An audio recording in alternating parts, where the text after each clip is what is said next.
vencedores na carreira e na guitarra. E que isso sirva de motivação para todos vocês que querem chegar lá.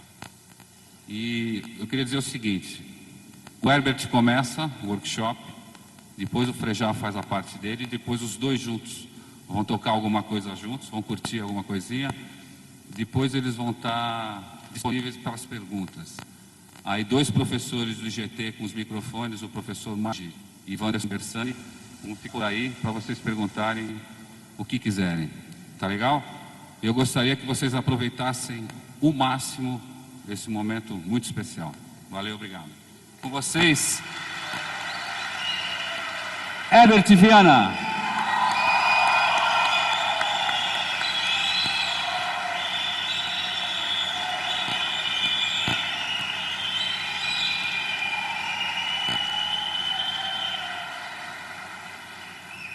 Boa noite. Para mim é uma honra, um prazer muito grande ter essa oportunidade de falar sobre o que eu imagino que seja a grande paixão que a gente divide aqui, que é esse antigo pedaço de madeira com cordas e que faz muita gente perder o sono. Eu sempre amei desde pequeno a guitarra, eu sonhava com guitarras, eu nunca imaginei que algum dia eu fosse realmente me tornar um profissional. Não me considero um excelente guitarrista no sentido tradicional de técnica e de não sei o que, mas eu gostaria de falar das outras formas em que guitarristas não tão brilhantes como eu podem ser bem-sucedidos na profissão, que acho que a música, mais do que o desenvolvimento técnico, ela requer boas ideias. Eu gostaria de começar também com uma frase, parafraseando um dos meus grandes heróis, que é Pete Townshend, guitarrista do The Who, que ele falou que para você entender por que a guitarra elétrica se tornou o símbolo da coisa mais forte que existe em termos de cultura jovem, que é o rock and roll, você tem que pegar uma, fazer um Mi e tocar com volume bem alto.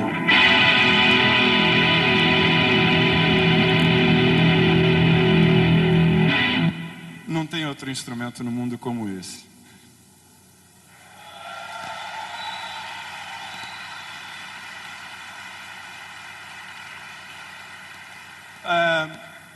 Tanto eu quanto meu grande amigo Roberto Frejá, com quem eu tenho a honra de dividir esse workshop, eu tenho 36 anos agora. Na época que eu comecei a tocar, a época pré-Van Halen,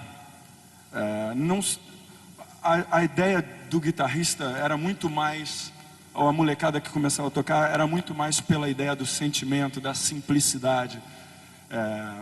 E eu vejo que a música, depois de um tempo, ela correu o risco de se desviar demais para essa coisa excessivamente técnica das duas mãos e de extrema velocidade, uma velocidade na qual o pensamento e o sentimento humanos não acompanham. Então, eu gostaria de começar exemplificando. Ao longo aqui eu vou exemplificar com algumas canções também que eu compus nesses anos, mas com 3 coisas extremamente simples que fazem a pessoa pensar sobre como a simplicidade faz toda a diferença e que as ideias são o fundamental. Um exemplo muito simples.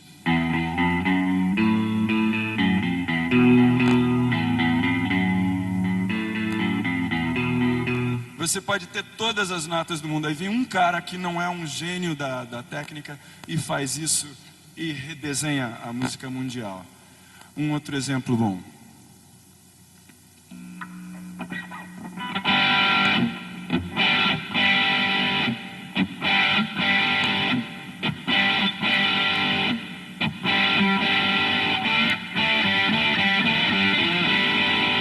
Que é a entrada de Honky Tonk Woman dos Rolling Stones, que é também um dos grandes exemplos de como uma coisa tão simples possa ser tão poderosa. O terceiro exemplo, esqueci.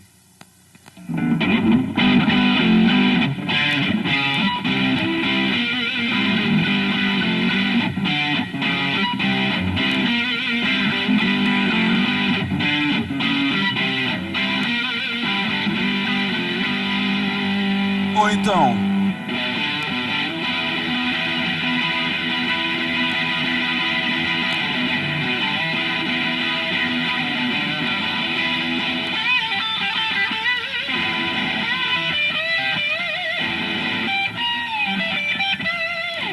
aí já passa para a parte de solo, que é outra coisa. Enfim, eu acho que a música ela precisa muito mais disso do que da velocidade, a simplicidade das canções.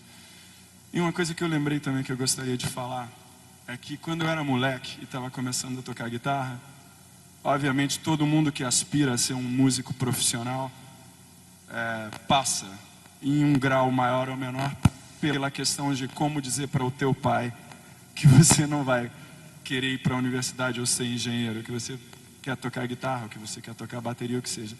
E o meu pai, que hoje é um grande incentivador e um cara muito bacana, ele me levou uma vez numa churrascaria, antes de me dar a minha primeira guitarra, e tinha um cara tocando órgão e todo mundo falando, tomando cerveja, picanha passando para lá e para cá, e o cara ali tocando e ninguém prestando atenção, e ele falou: olha bem para aquilo, porque aquilo é ser um músico. E recentemente eu cheguei para o meu pai, falei até sobre o fato de que eu vim aqui para falar sobre guitarra e falar sobre a profissão de músico, e disse para ele: se algum moleque vier assistir e chegar em casa e falar para o pai, eu quero ser músico porque aquilo é ser um músico, para mim vai estar compensado. A gente vai ter invertido as coisas, porque no Brasil durante muito tempo essa ideia de que você ser um músico profissional era praticamente você se candidatar a uma vida menos digna do que ser um médico, não sei o quê. Isso existiu durante muito tempo. E eu tenho a honra também de dizer que acho que a minha geração, com Barão, com os Titãs, com Kid de Abelha, com todas aquelas bandas que apareceram nos anos 80, é um dos grandes responsáveis por essa mudança, eu acho. Bom, vamos falar de equipamento. Quem é músico aí? Vale a pena falar um pouco, né? Eu trouxe hoje um resumo do que eu normalmente uso. O meu som é sempre extremamente simples, nunca tem muita variação, assim, não é uma coisa muito específica. Uma das coisas que eu mais uso é chorus e delay em canções mais ou menos canções conhecidas como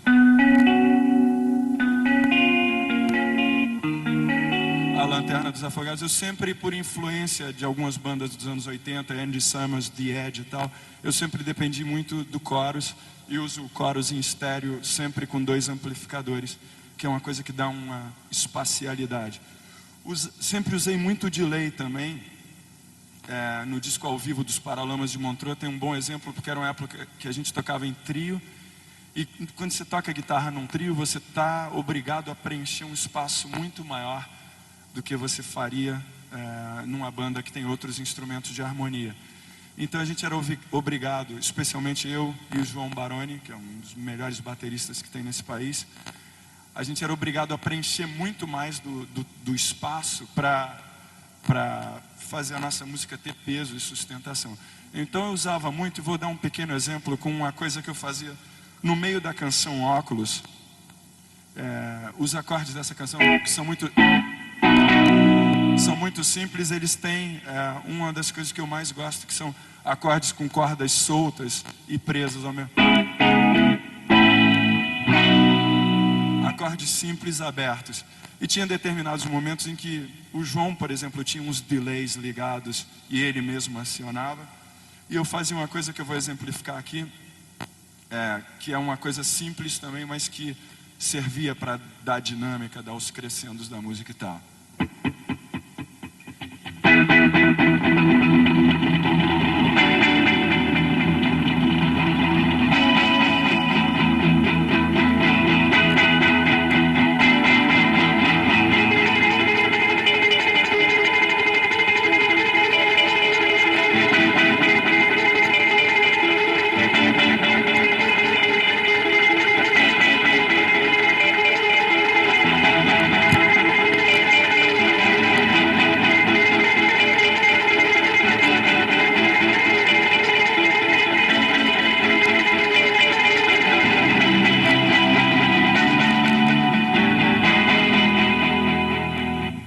Coisa muito fácil de fazer quando você sincroniza os tempos do delay, e que é muito mais fácil hoje em dia quando você usa equipamentos programáveis, então você pode ter vários tempos e tal.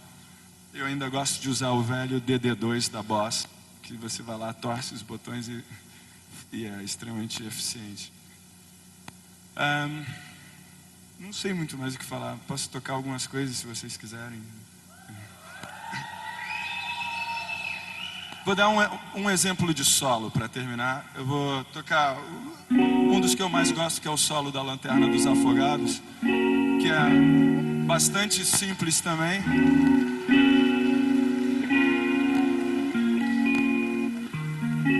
Quando tá escuro e ninguém te ouve, quando chega a noite e você pode chorar, há uma luz no túnel dos desesperados, há um cais de porto pra quem precisa chegar. Eu tô na lanterna dos afogados, eu tô te esperando, vê se não vai demorar.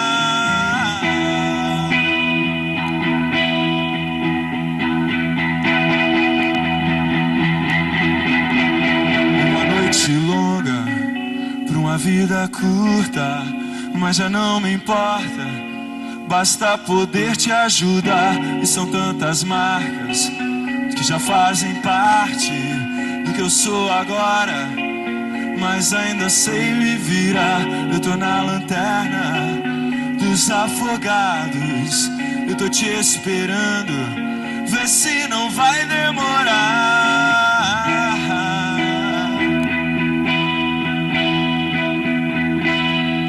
A música entra numa parte que tem uma trompa e não sei o que, e no final vem o solo que eu gostaria de fazer como homenagem ao Vander e a todo o pessoal do IGT. O Vander que já tocou essa música também na versão da Cássia Eller, e que é um dos maiores guitarristas que esse país já conheceu. O solo vai assim.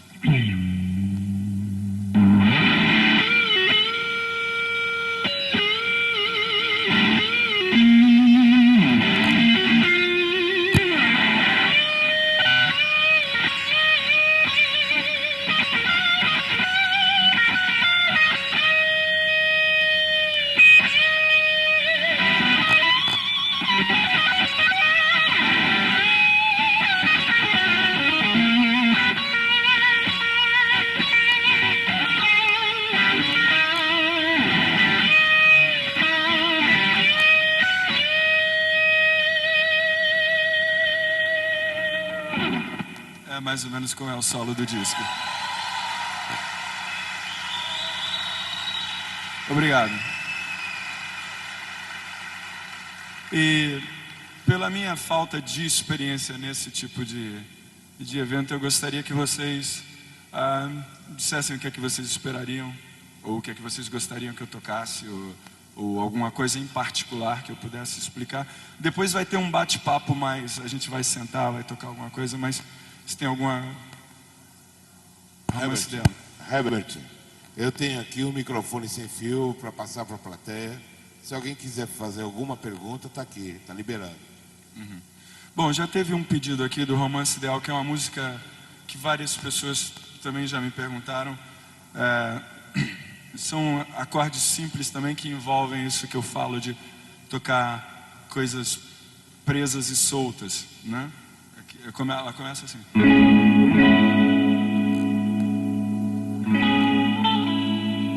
É muito simples a canção.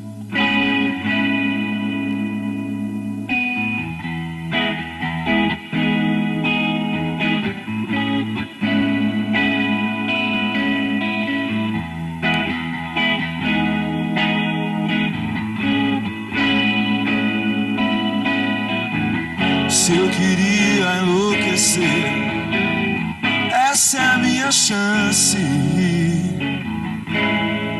É tudo que eu quis.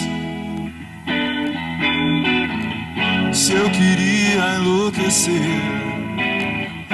esse é o romance ideal.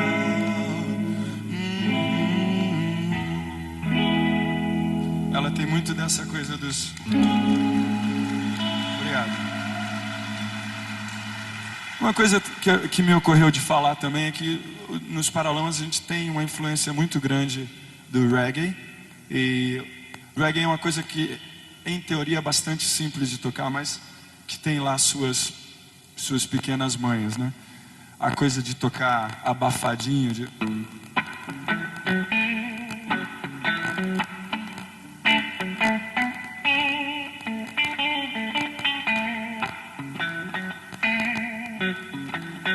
Esse tipo de coisa, ou então, quando você faz os acordes mesmo, que você praticamente não deixa o acorde só, você vai...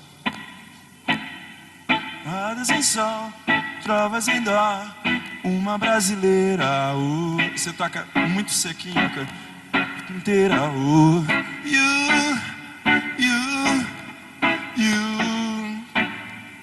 Tem essa coisa que no começo no Brasil, todo mundo que tocava reggae ficava aquela coisa que não é muito a ver com o reggae original, que é uma maneira de desacelerar o ska, né, cara?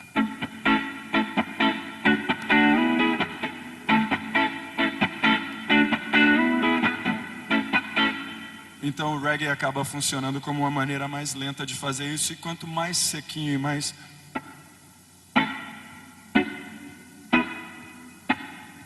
A guitarra no reggae é quase só uma raspada, e a gente tem muito disso. Uma outra coisa que me ocorreu também falar, daqui a pouco vocês vão ter que me parar, que eu estou começando a lembrar de muita coisa. É a influência da música africana, que num determinado momento passou a ser fundamental no que a gente fazia. Principalmente um formato de música que se chama Juju Music, onde a guitarra é muito fluida, muito melódica, e ela vai tocando melodias entre as percussões e tal. E eu vou dar um exemplo disso que vocês todos devem conhecer.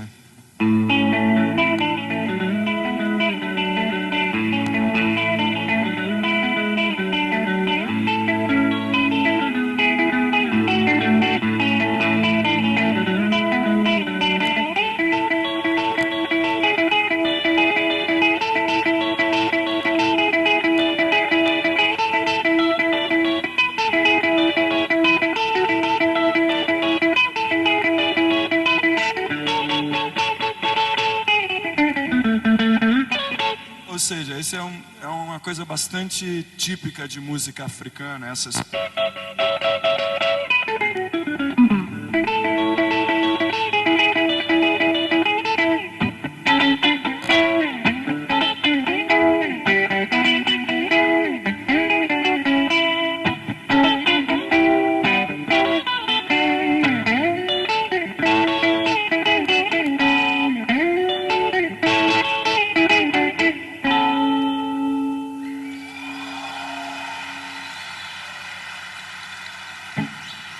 E que remete muito também à música brasileira, na época que a gente tocava, na época que a Alagados apareceu.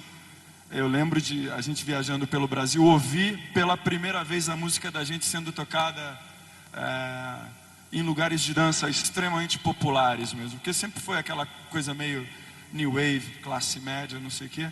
E acho que com essa música a gente começou a cruzar para um lugar onde não há fronteiras, onde as pessoas ouvem música com menos preconceito e tal. Alguma outra coisa que alguém queira? Selvagem. Selvagem, na verdade, é um roubo. Existe uma música do Black Uhuru, que é uma das melhores bandas de reggae de todos os tempos, que chama What is Life, que tem aquele... What is life? Life is a treat. What is life? Mas como na música nada se, ou quase nada se cria e muito se copia, a gente acabou transformando a música começa...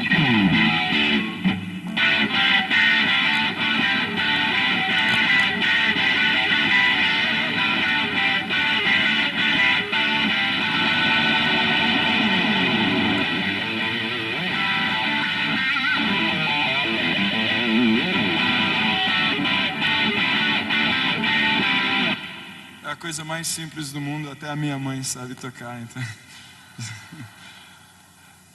Oi? Boa, é um bom exemplo. Herbert. Oi? Aqui. Onde é que aqui. tá? Levanta a mão, por favor. Desse lado aqui, ó. Aham. você, ano passado, num show lá no Olímpia, falou que o melhor riff de guitarra que você ouviu nos últimos tempos era do Eu Quero Ver o Oco. Inclusive, vocês colocaram, tá no repertório de show. O que tanto te atrai nesse som? Bom, eu acho... Existe uma tendência... O Frejá talvez possa dar alguns exemplos bons também, porque ele é um cara que toca... afina meio tom abaixo, como o Jimi Hendrix afinava. Eu sei que o Sepultura afina muito abaixo e usa cordas muito pesadas e tal.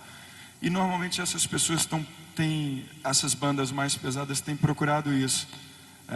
Afinações alternativas nas quais você possa alcançar regiões que... O Oco é um bom exemplo disso. Que você desce um misão para Ré. E ela começa...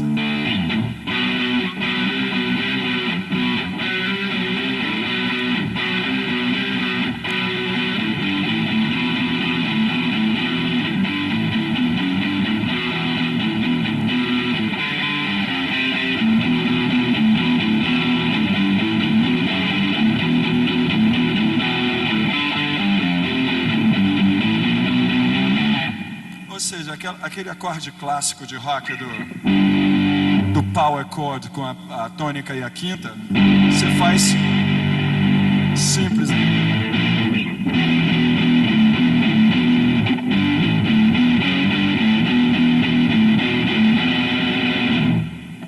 E eu acho essa música um riff maravilhoso e é muito legal quando ele desce pela harmonia da música, mesmo que ela está o tempo inteiro aqui em Mi.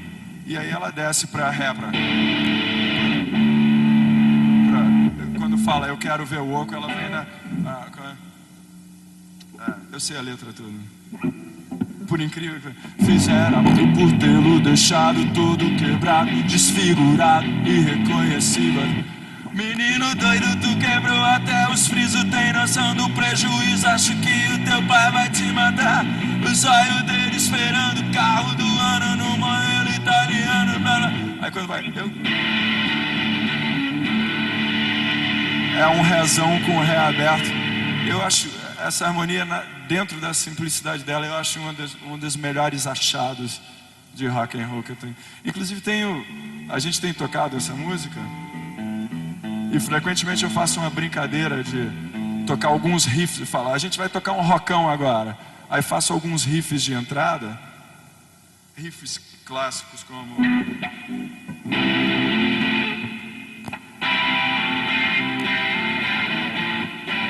Aí todo mundo começa a pular e fala, não é essa, até tocar o Oco. E quando toca o Oco, parece que o mundo vai acabar. É impressionante, é muito boa a canção, eu gosto muito dos Raimundos. Oi.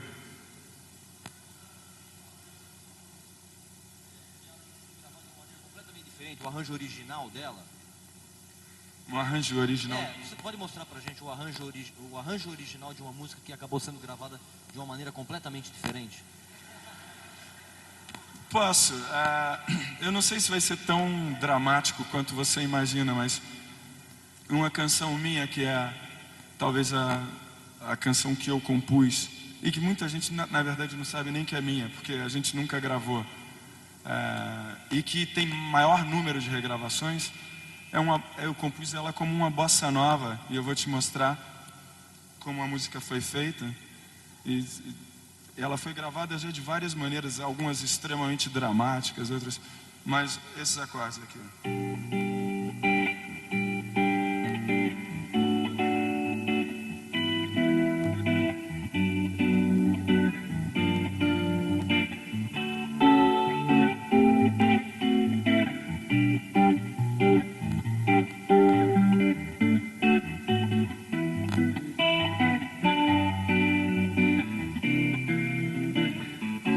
Você me tem fácil demais e não parece capaz de cuidar do que possui.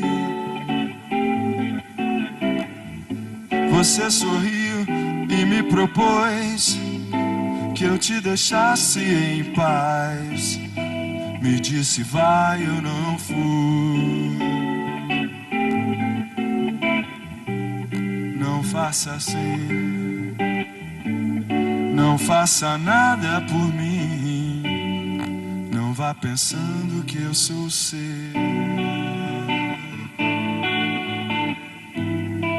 Não vá pensando que eu sou seu. É uma música que nasceu como uma bossa nova. Obrigado. Herbert, Oi. Queria que você mostrasse alguma coisa do teu trabalho solo, do teu último CD. Aliás, nessa semana que vem eu vou estar lançando um outro disco solo que eu tive a oportunidade de gravar com um cara genial em Los Angeles. Em um dia e meio durante a mixagem do Nove Luas eu gravei esse disco, gravei e mixei 10 canções, sai na semana que vem. É um disco bastante esquálido e simples assim. Do primeiro disco, não sei o que. Sim, tem uma música que chegou, acho que entrou numa novela, que era uma coisa muito simples com harmônicos assim.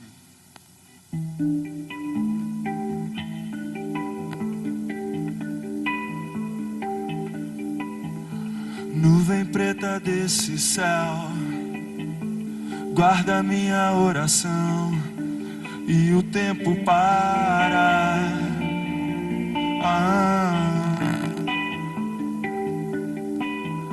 Nada muda de lugar nessa outra dimensão, a incerteza acaba.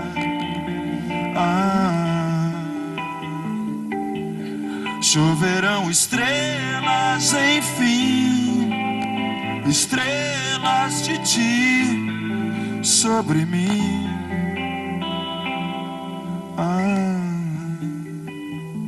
Uma dessas canções meditativas com harmônicos e tal. É um disco que não teve nenhuma repercussão, nem foi feito para aquilo, foi gravado em casa com muito pouco equipamento e tal. Mas eu tenho um carinho muito grande por ele. Herbert, eu gostaria de saber como que foi para você no começo, assim, fazer rock and roll aqui no Brasil, e uma dica assim para quem está querendo entrar agora, assim, fazendo rock and roll. Olha, o que eu acho que é mais importante, às vezes os caras chegam, a gente recebe milhares de pedidos e fitas e não sei o que, um monte de coisa, todos os shows, todas as cidades tem uma pilha de coisa esperando, né? E na verdade os caras estão pensando no efeito e não na causa mesmo, quer dizer, não é em fazer música, mas tem gente que vem, como é que eu consigo um empresário, como é que eu não sei o que, como é que eu toco, né? Quando a gente começou, tudo que a gente queria, na verdade, era tocar algum dia no Circo Voador, no Rio, que era um lugar onde as coisas estavam acontecendo. Eu ia lá com o Bi, com o João, a gente assistia, o Barão já estava tocando, por exemplo, a gente assistia na mesma noite Lulu, Lobão, Barão, Kid Abelha e vários outros grupos que já desapareceram. Às vezes vinha um grupo de São Paulo e tal. Tudo que a gente queria era pertencer àquele universo porque eram pessoas que estavam falando de coisas que eram importantes para a gente, né? E que estavam ligados em coisas que estavam acontecendo fora do Brasil também, que eram importantes para a gente. Então a única coisa que eu posso pensar eu detesto conselho, eu acho que a melhor coisa que você pode dar é o exemplo, é a honestidade de propósitos. Você fazer música porque você realmente gosta de fazer música e você está disposto a fazer aquilo qualquer que seja o preço. Mesmo que você um dia não vá ser o Lulu Santos, mesmo que você não vá ser o The Edge, mas você ainda assim vai estar satisfeito. E nas horas vagas, que é como eu vejo os meus amigos, como o Frejá, que são excelentes músicos, acabou o trabalho, está de férias, pega um violão e começa a tocar. É a sua maneira de passar o tempo também, sabe? É uma coisa que te toma 24 horas por dia. E eu não acho que nesse tipo de profissão, assim como algumas outras profissões, não sei, eu penso no Ayrton Senna dirigindo, se você não tiver 100% de dedicação àquilo que você está fazendo, você vai sempre ficar ali no meio e nunca vai ter a satisfação plena de dizer, eu cheguei exatamente no que eu queria chegar, sabe? Eu faço a música que eu gosto. Não, eu faço isso para vender e depois vou fazer aquilo, porque aí um dia eu venho com o meu trabalho mesmo. Quem começa assim, para mim, já errou de cara e não tem muita graça.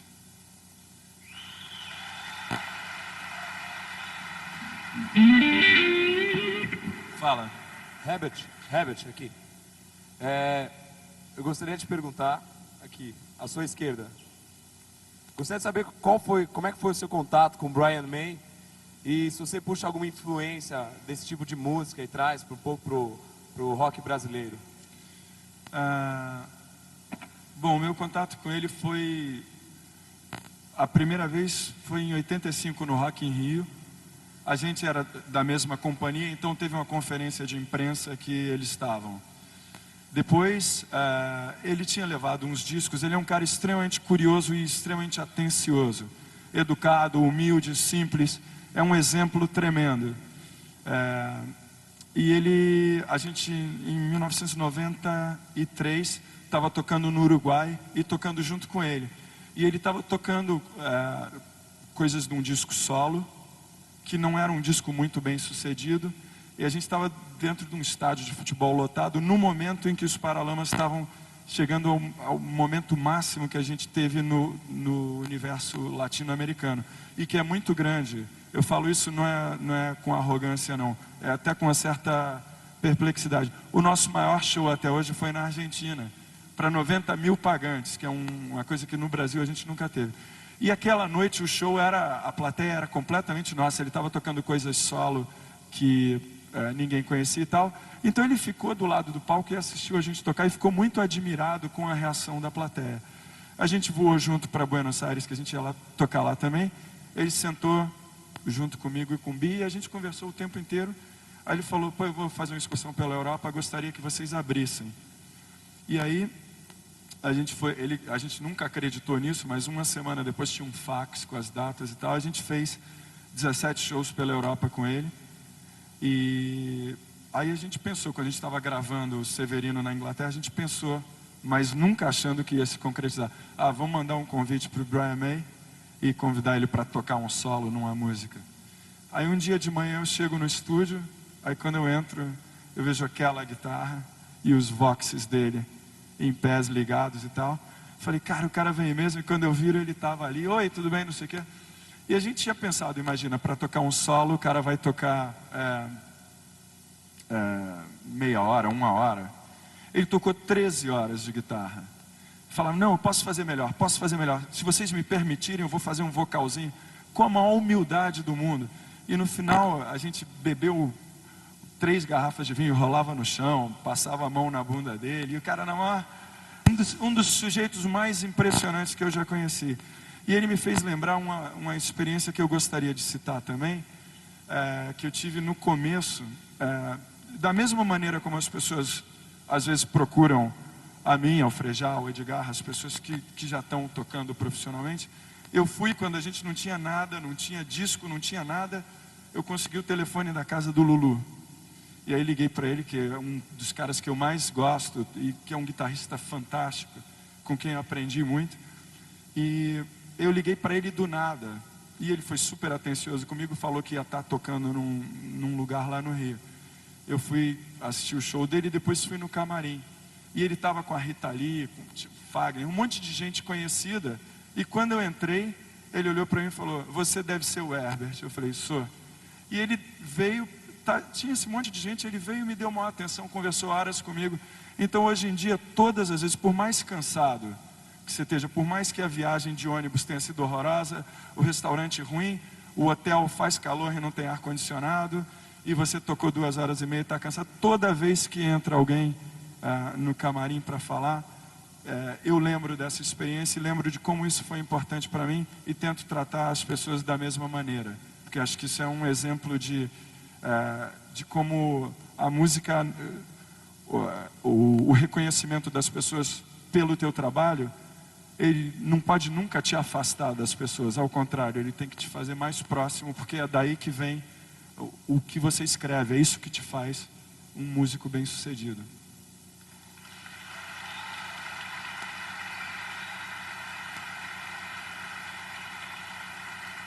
Bom, eu acho que está na minha hora. Eu tenho mais, posso tocar mais uma canção, mas eu gostaria, antes de terminar, mais uma vez de agradecer ao Vander, a todo o pessoal do IGT, e gostaria muito de agradecer a Royal, que me faz a honra de patrocinar com com as Gibson, especialmente com as Les Paul, que na minha opinião são o supra-sumo do que existe em termos de guitarra.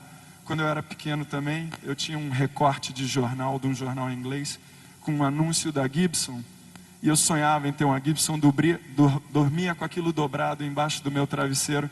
Hoje em dia, eles me proporcionam a honra de tocar com as melhores guitarras que existem, eu fico muito agradecido. Valeu, galera. Mais umazinha para terminar.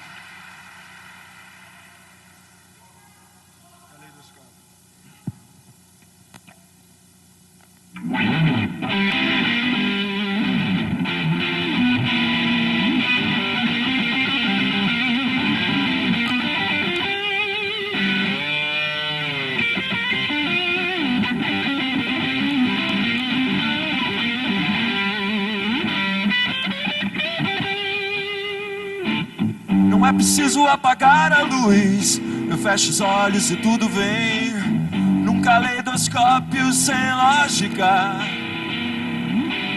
Eu quase posso ouvir a tua voz e sinto a tua mão a me guiar pela noite a caminho de casa. Quem vai pagar as contas desse amor pagão? Te dar a mão, me trazer à tona pra respirar. Vai chamar meu nome, eu te escutar, me pedindo pra apagar a luz. Amanheceu, é hora de dormir nesse nosso relógio sem órbita. Isso tudo tem que terminar assim, que pelo menos seja até o fim, pra gente não ter nunca mais que terminar. Vamos ajudar no ritmo vocês com as mãos, vamos ver. Pra eu poder fazer o solo. Vamos lá.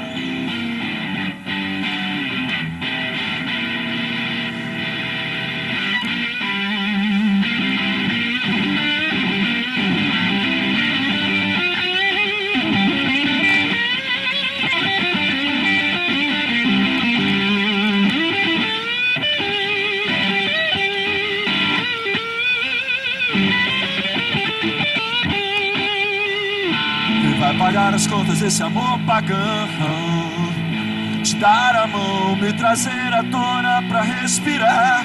Vai chamar meu nome, eu te escutar, me pedindo pra apagar a luz. Amanheceu, é hora de dormir nesse nosso relógio sem órbita.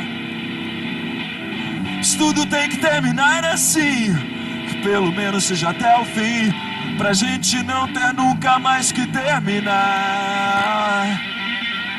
Ei, ei.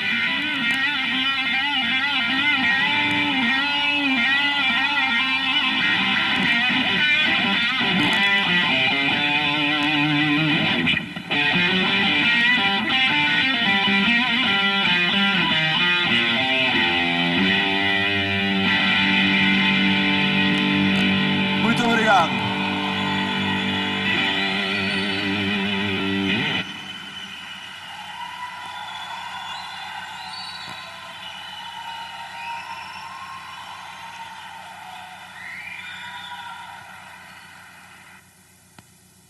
Eu queria ter a honra de apresentar, chamar aqui um dos maiores guitarristas que esse país tem, Roberto Frejá.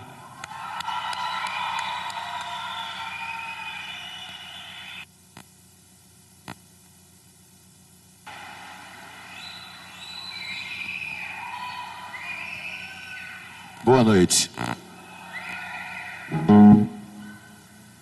Bom, quando o Vander me convidou e eu soube que o Herbert também vinha, ou estava sendo convidado para fazer essa workshop sobre guitarras, principalmente direcionado para os alunos do IGT, eu fiquei muito feliz de saber que a gente estava novamente podendo contar com uma escola de nível para o ensino de guitarra, para o ensino de instrumento no Brasil, porque na época que a gente começou a estudar, isso era uma coisa muito rara, o acesso à informação era muito mais complexo do que é hoje. Só para vocês terem uma ideia, para eu fazer a assinatura de uma dessas revistas estrangeiras de guitarra, que você toda hora vê na banca agora, você tinha que pegar um bônus da Unesco, ir na Unesco, comprar, mandar para fora, porque era proibido remeter dinheiro para fora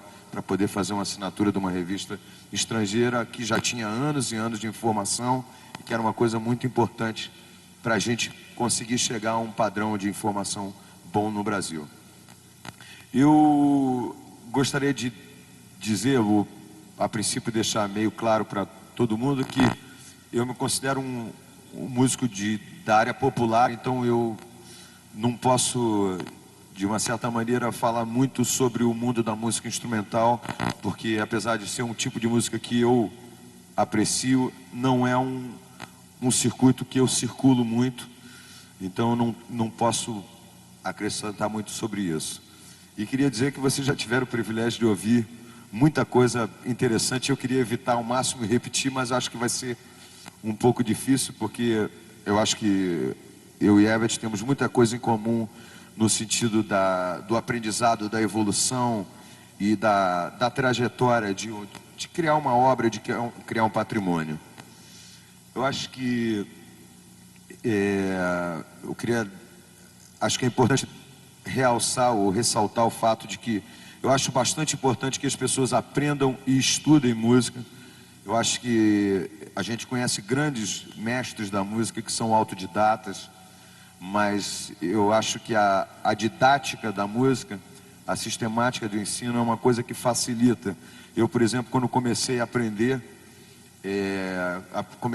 com vários amigos meus ao mesmo tempo, e eu estudava com um professor e eles não.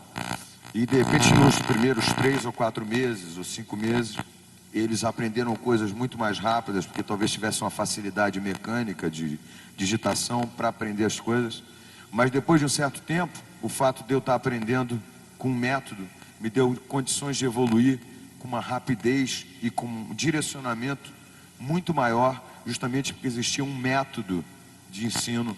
E eu acho que isso é uma coisa que é muito importante para as pessoas terem consciência, porque de repente você que falando, não sei se eu vou precisar estudar isso ou aquilo. Eu acho que tudo que você puder aprender sobre música é importante.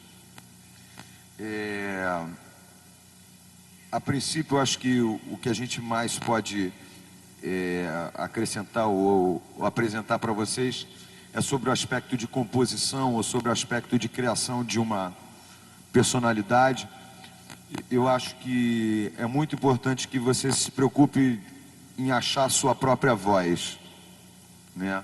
Achar o que você é. Uma coisa que desde que eu comecei a estudar, e quando a gente começa a tocar, a gente sempre tem pessoas ou solos de guitarra ou certas canções que a gente gosta muito e que a gente quer aprender. Eu sempre tive a preocupação de que, por mais que eu estivesse tirando uma música ou alguma coisa assim, eu estivesse tentando aproveitar o que aquilo tinha em termos de concepção. Então, por exemplo,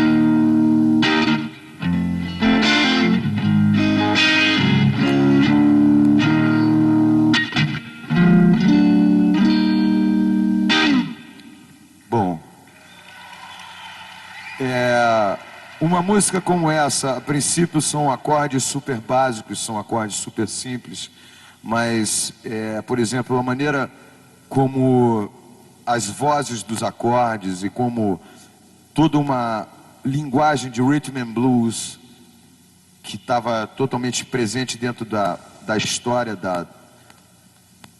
do aprendizado do Hendrix como guitarrista está presente aqui, porque esse tipo de fraseado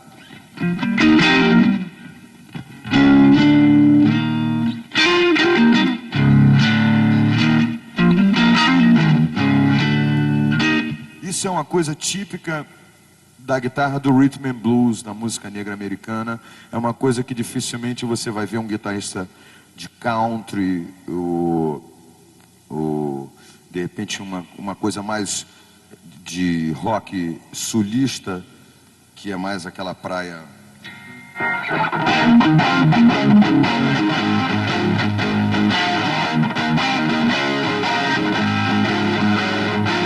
Então você percebe que existem concepções diferentes, várias maneiras das pessoas usarem os mesmos acordes e de, a princípio, trabalharem e descobrirem a sua própria personalidade. Então, nessa coisa de você procurar a sua própria voz, é muito importante que, muitas vezes, quando você está querendo improvisar ou que você está querendo fazer alguma música, você simplesmente cante o que você está sentindo e, a partir dali, você tente identificar.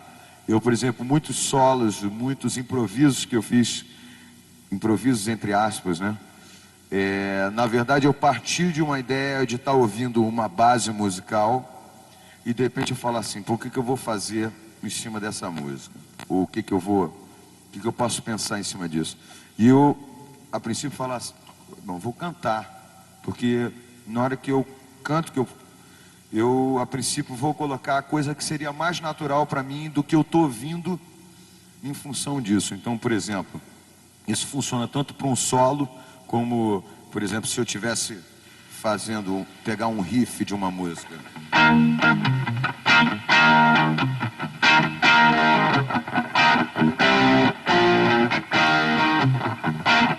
Aí.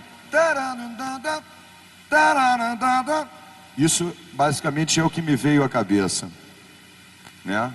Então, a partir daí, eu tinha uma letra e eu tentei encaixar essa letra em cima de uma melodia que eu ouvia na minha cabeça em função de um riff que eu tinha acabado de fazer. Então, a partir daí vem.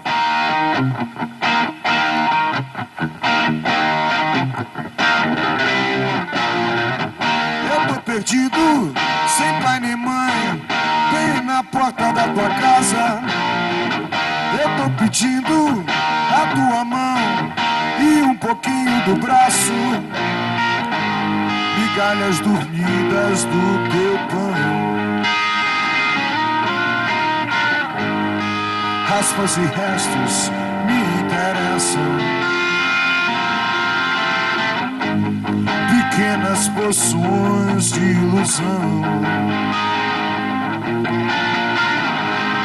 mentiras sinceras me interessam, me interessam.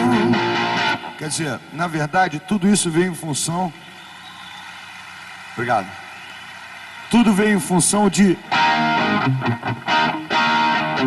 Foi isso que eu comecei a fazer de manhã quando eu acordei e acabou no resto.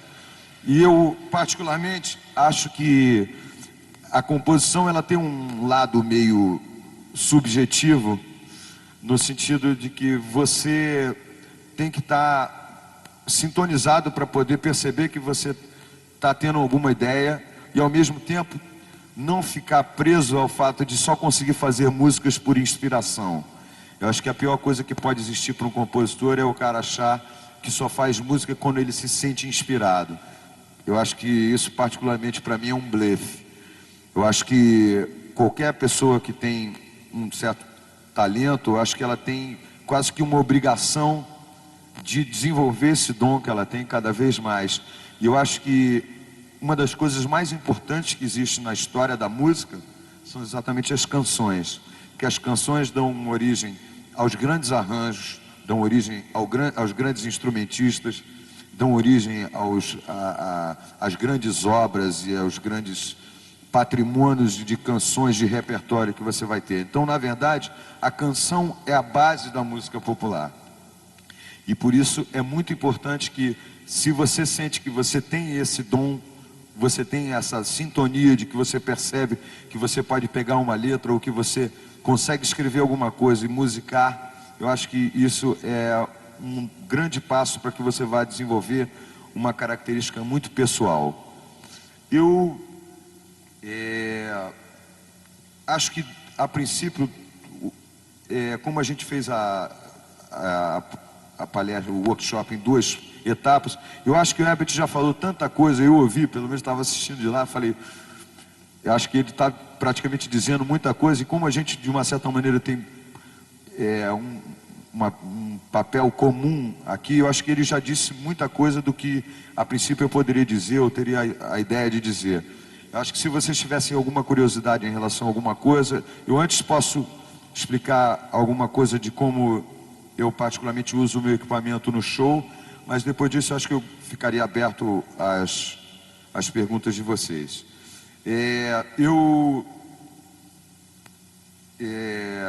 Aliás, antes eu vou falar uma coisa. Agora, antes de subir aqui no palco, estava fazendo uma entrevista e o rapaz me perguntou se eu achava que o violão era muito importante para quem toca guitarra e até que ponto você se dedicar única e exclusivamente à guitarra, você não estava deixando um outro instrumento que é muito parecido, muito próximo, de lado e desprezando a importância dele. Eu particularmente acho que o violão é um instrumento muito autossuficiente, muito consistente e que ajuda muito você evoluir como guitarrista. Primeiro, porque quando você toca violão durante muito tempo e depois você vai tocar guitarra é uma beleza, porque o violão é muito mais difícil de tocar. E depois, porque o violão ele tem uma autossuficiência de acordes muito maior. Só para dar um exemplo.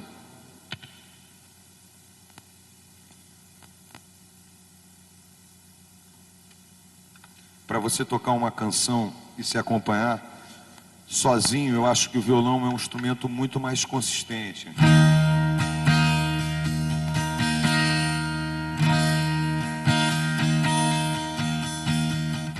Eu quero a sorte de um amor com sabor de fruta mordida. Nós na batida, no embalo da rede, matando a sede na saliva. Ser teu pão, ser tua comida, todo amor que houver nessa vida, e algum trocado pra dar garantia.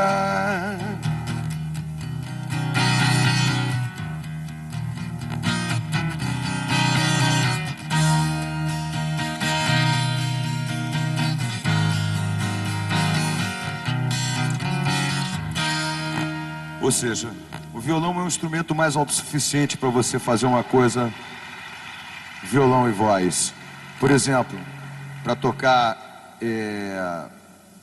uma música, por exemplo, como Bete Balanço, que eu toco normalmente com banda, para mim é muito mais confortável tocar agora no violão do que tocar na guitarra, porque acho que a guitarra é um instrumento que se mescla mais ao instrumental, ao baixo, à bateria, e o violão é um instrumento que você pode tranquilamente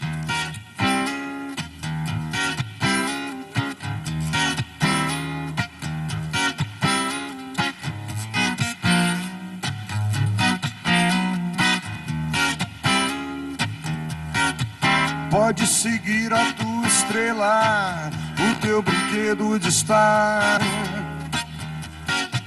fantasiando em segredo o ponto onde quer chegar. O teu futuro é duvidoso. Eu vejo grana, eu vejo dor no paraíso perigoso que a palma da tua mão mostrou. Quem vem com tudo não dança, Bete Balanço, meu amor. Me avise quando for a hora. Quer dizer, é um instrumento que te dá mais consistência para o acompanhamento.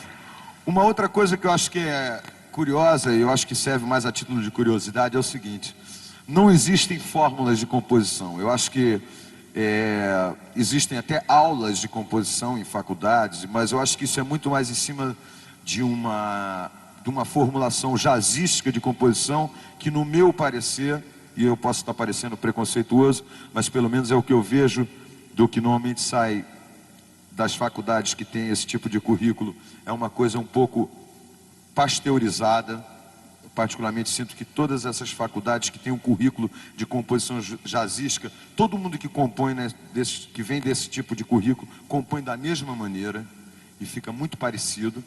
Ou então a composição clássica, que aí já é uma praia que eu não me atrevo nem a fazer nenhum comentário, porque eu não entendo absolutamente nada. Na verdade, fazer música não tem fórmula. Vocês viram, por exemplo, o Herbert tocando uma música em que ele praticamente, o ar todo da música é com harmônicos, quer dizer, uma coisa extremamente percussiva e que trabalha com as limitações do instrumento que ele estava na mão no momento. Ao mesmo tempo, por exemplo, eu toquei 2 músicas aqui onde a música foi feita antes da letra e outras em que a letra foi feita antes da música. Outras, várias que fiz junto com a pessoa fazendo a letra e eu fazendo a música ao mesmo tempo. E ele dando opinião sobre o acorde que eu apresentava e eu dando opinião sobre uma frase de letra que a pessoa ia fazendo. Eu particularmente gosto muito de compor em parceria, por isso estou falando que estava com outra pessoa. Então, uma coisa que eu acho que é muito importante é que as pessoas não podem ter medo de fórmulas, não podem se preocupar em achar que tem um jeito certo de fazer música. Não existe o jeito certo de fazer música, a não ser quando você sabe que fez uma música boa. Esse é o jeito certo de fazer música. Então, a princípio, é um pouco por aí.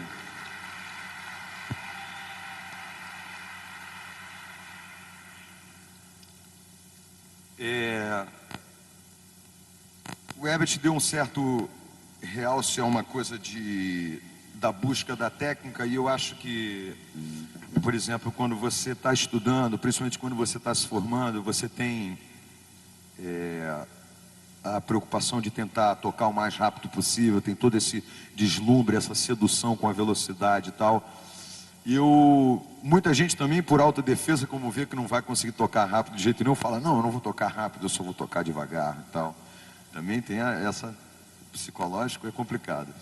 Então, eu na verdade acho que a verdade está no meio. Eu acho que é muito importante que você tenha o maior domínio técnico que você puder ter um instrumento, isso sempre vai ser positivo para você. Mas eu acho que as coisas têm que ter um equilíbrio. Eu acho que a gente deve procurar ter dentro da música da gente a manifestação do que a gente é como pessoa, do que a gente quer dizer, do que a gente quer se manifestar. Seja fazendo um solo num disco de uma pessoa, por exemplo, eu já fui convidado para fazer solos no disco de uma pessoa, ou de gravar um violão base na música de um outro compositor. Eu acho que é importante que você saiba se encaixar dentro da situação, seja acompanhando, seja compondo, e tentar dar sempre um aspecto da tua personalidade e ao mesmo tempo usar toda a tua sensibilidade, teu conhecimento técnico para se encaixar naquela situação da melhor maneira possível. Não deixar que você se ache mais importante do que a música e nem deixar também que toda aquela situação te atropele. Você tem que estar presente, você tem que fazer parte dela. Bom, agora eu vou à parte do equipamento. A princípio, hoje em dia, eu uso um dos setups mais simples que eu já usei em toda a minha vida. Eu uso um pedal controlador MIDI, onde eu tenho os programas que eu posso acessar aqui no pé, e eles controlam um pré-amplificador MIDI, onde eu tenho vários programas, cada um com um timbre diferente. E junto com esse pré-amplificador, logo acima tem um módulo de efeitos, que é o Replifex, onde tem vários efeitos, principalmente direcionados para guitarra, como flanges, delays e reverbers, coros e coisas assim, trêmulos. E depois desse efeito vai para o amplificador de potência, que é o que alimenta as caixas.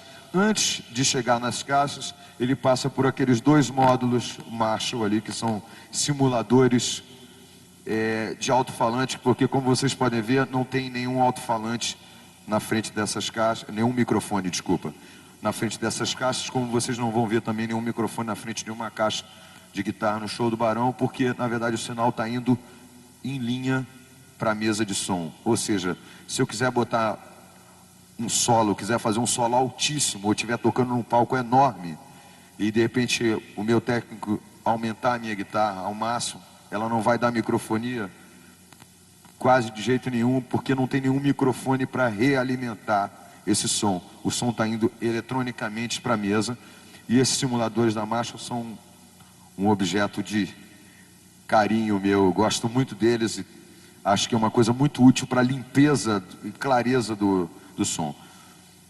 Bom, a princípio, eu acho que todo mundo tem que ter, hoje em dia, para trabalhar, basicamente um som limpo, um som sujo e um som no meio termo. O som limpo que eu uso é mais ou menos isso aqui. Ou seja, como eu sou um bom rock and roller, o meu som limpo nunca é totalmente limpo.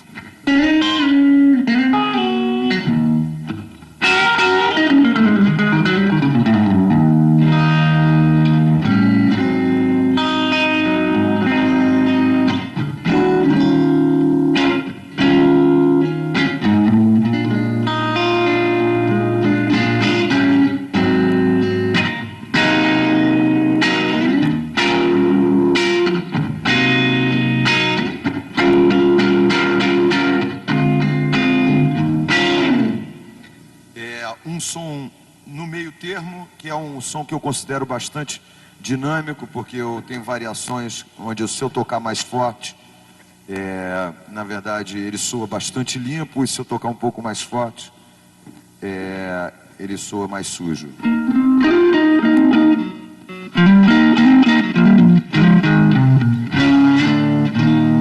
Se eu tocar mais forte, ou por exemplo,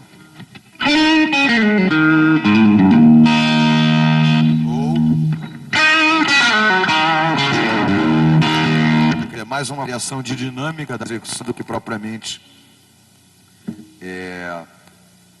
do amplificador.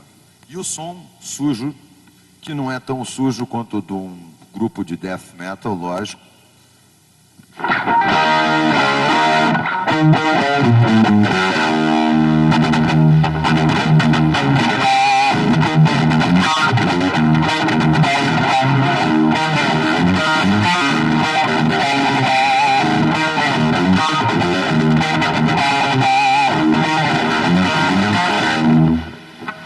E dentro desses sons, a princípio são esses timbres, eu tenho algumas variações, por exemplo, de um pedal de coros para alguma parte mais limpa, que necessite de um pouco mais de complexidade, assim, de harmônicos.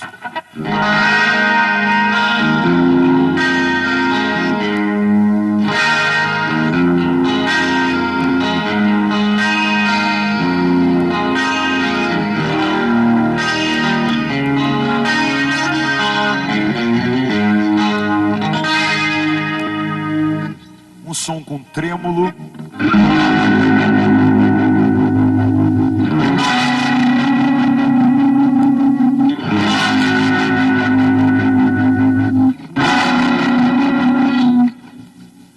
E a princípio tem algumas músicas que eu uso, na verdade uma música em especial no show eu uso um certo tipo de timbre que é um pouco diferente do usual, do meu comum, que é onde eu uso um delay de repetição praticamente todo, porque eu uso a guitarra mais com uma textura do que propriamente com um ataque dos acordes. Que, por exemplo, é o Pedra, Flor e Espinho, que é...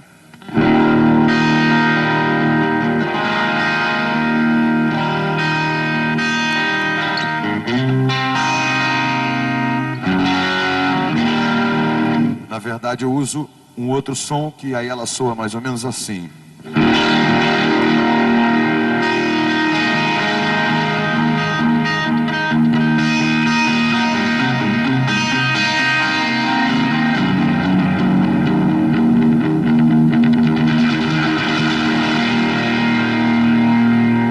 E aí eu tenho mais tempo para cantar e simplesmente deixar os acordes soarem como... Hoje eu não quero ver o sol,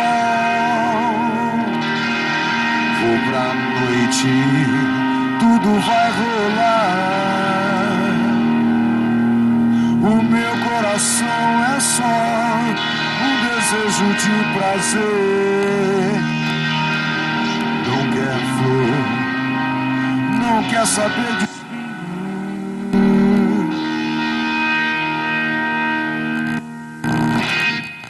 Bom, Obrigado. A princípio é isso. Se vocês tiverem alguma pergunta, alguma coisa, acho que daqui a pouco o Herbert também vem para a gente responder algumas perguntas juntos. Mas se vocês tiverem alguma em particular para mim, alguma coisa. Alô?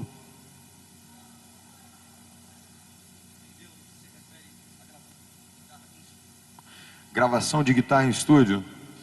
Olha, por incrível que pareça, eu estava até conversando isso hoje aqui. A coisa mais importante que eu aprendi sobre gravação de guitarra em estúdio, depois de todos esses anos, depois de 12 discos, é que não existem regras. Ou seja, você pode gravar de várias maneiras diferentes. Os microfones que as pessoas conhecem como os grandes microfones que funcionam, podem ser os bons microfones, mas podem em determinadas situações não serem os microfones ideais. Eu acho que o mais importante é que você esteja muito certo do timbre que você procura e você correr atrás dele da maneira que for possível dentro das condições técnicas que te oferece. Mas eu acho que gravação como composição não existe uma regra geral. É lógico que existe um procedimento de qualidade. Você não vai gravar um negócio todo distorcido e ruim. Eu acho que, na verdade, o que vale é o bom senso. É você ouvir e falar, gostei desse som. Mas o que é? É uma guitarra chulepa com um amplificador vagabundo com microfone porcaria. Tá rolando? Tá rolando. Não, bicho, tem que ser aquele som. Eu quero ouvir aquele som. Porque eu acho que também, ao mesmo tempo, não quero parecer simplista e dizer, vale tudo. É muito importante que, se você puder ter informação do tipo de microfone que foi usado, ou o tipo de amplificador, o tipo de guitarra que o cara estava usando num certo tipo de sessão, é importante que, por exemplo, jamais você vai conseguir tirar um som como esse se você estiver tocando no captador agudo ou no amplificador que só tem um som distorcido. Então, por exemplo, não vai sair. Então você tem que ter uma certa consciência de que praia, por onde você está, né? Se é um amplificador Fender, se de repente... Normalmente nem a marca do aparelho é tão importante. Na verdade é mais o tipo de ideia que aquele aparelho te proporciona. Mais por aí.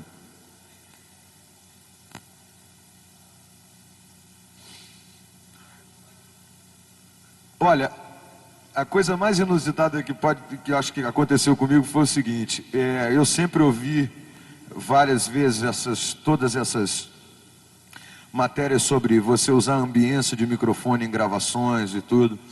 E no Carne Crua, que é o disco que a gente gravou em 94, é um disco que a gente gravou numa sala muito boa, com uma ambiência maravilhosa. Quando eu comecei a gravar as guitarras base, eu quis usar a ambiência do estúdio e botava junto com um microfone perto do amplificador, eu botava um microfone em ambiente.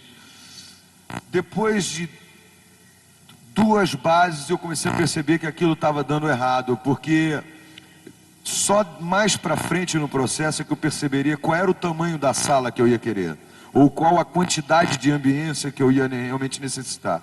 Então, se eu não tivesse a possibilidade de ter canais para gravar a ambiência num canal separado e depois trabalhar com ela, era melhor que eu não usasse a ambiência e usasse só um microfone colado e depois simulasse aquela ambiência com um processador, por mais que eu tivesse uma sala maravilhosa.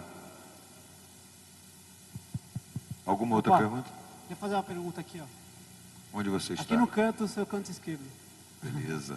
Queria saber como é que é trabalhar com 2 guitarristas na mesma banda, né? Ótima pergunta que você fez. Timbre, essa ideia de arranjo, se sentam junto para fazer os arranjos e tal. Bom, essa pergunta que você fez é ótima, porque eu tinha me esquecido de falar. Eu acho que, de repente, muitas pessoas às vezes me veem como o guitarrista do Barão, e eu acho que o Barão Vermelho é uma banda que tem 2 guitarristas, e na verdade a sonoridade do Barão é feita pelas 2 guitarras. Eu acho que normalmente o som de guitarra do Barão é quando nós 2 tocamos juntos, eu e Fernando. O Fernando é um guitarrista muito bom, e esse trabalho de arranjo e de contracenagem, entre aspas, das 2 guitarras, é um trabalho extremamente precioso, e é um trabalho que envolve principalmente uma relação de amizade e de ausência de ego. Por exemplo, eu já cansei de estar fazendo uma coisa e aí de repente o Fernando fala, não bicho, eu já estou aí nessa região do instrumento, procura o acorde num outro lugar e aí eu vou lá, aí de repente acho um acorde e ele falou, mas tem esse aqui que é mais legal, porque ele já tinha pensado em ir para lá, mas ele sabia que aquilo que ele estava fazendo era o que ele estava fazendo, quem tinha que sair dali era eu. Então não tem esse tipo de problema dele chegar para mim e dizer, não bicho, vai para outra região, porque não é a tua. Como de repente eu já peguei ele tendo dificuldades em fazer certas frases, digo, não bicho, olha só, a respiração da frase é aqui, ó. Tarará. Aí aqui você respira e aqui faz. Ou então pensa com a levada desse jeito, que aí vai ficar fácil para você entender a frase.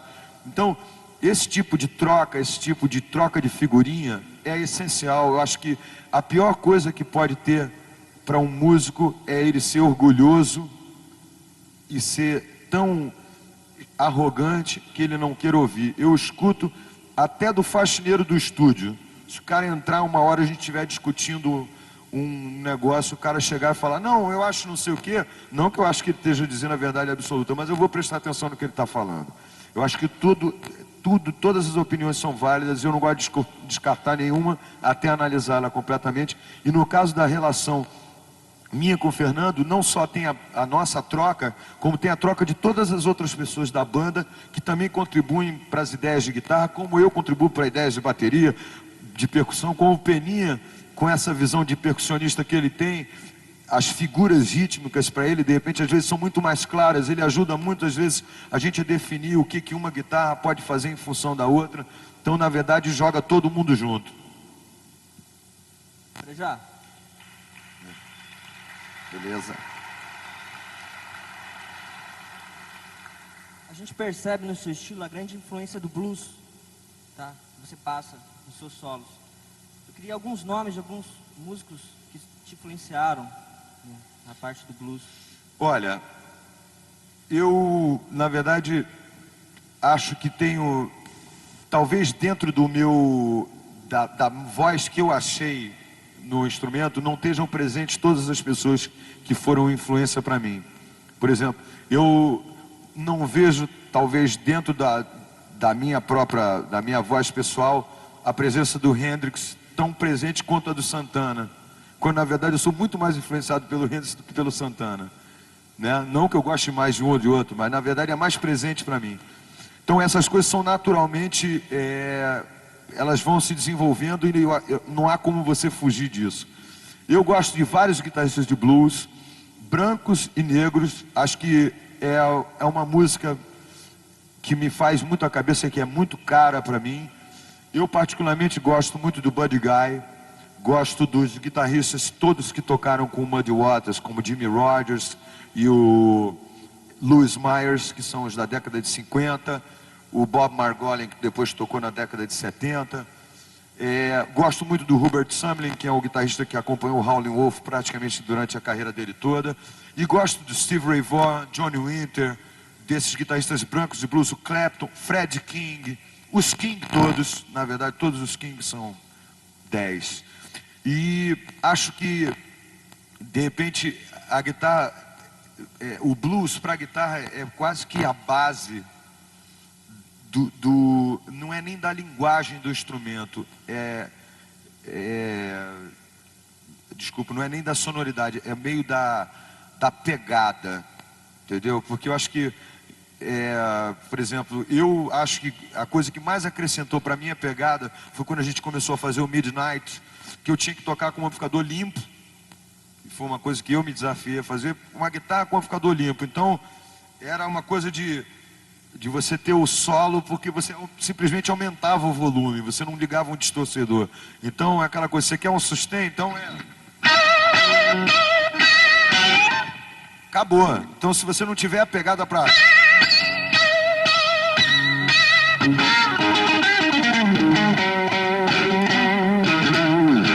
acabou a nota, né? Não é diferente de você.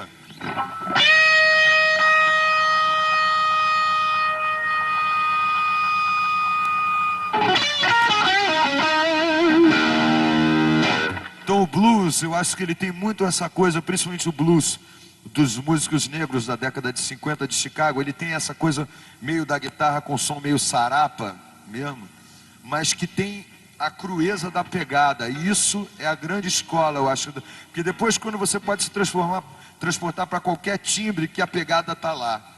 E foi muito importante para mim, para o meu aprendizado, todo esse flerte com o blues de Chicago.